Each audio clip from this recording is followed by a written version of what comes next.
तो hey guys आज मु जाउजी रंगाली डैम बुलिया पाई तो वीडियोटी एंड पर्यंत देखंतु। तो बाटर पड़ला टाकुआ ब्रिज। तो टाकुआ ब्रिज रे मु किछि समय फोटो शूट करी देखिली कि बहुत सुंदर जगह। तो एडे लेखा आइतला हाथी जलपथ रास्ता।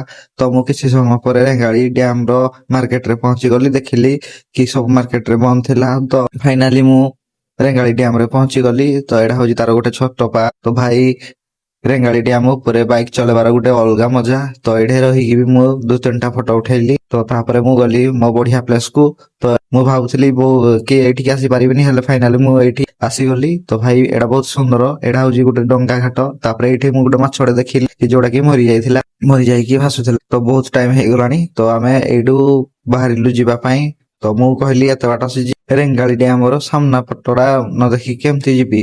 तो मु गली रेंगाली डैम रो सामना पटकू। तो भाई देखिली एडे बहुत बड़ बड़ पहाड़ थिला, पहाड़ परिका पत्थर अछि।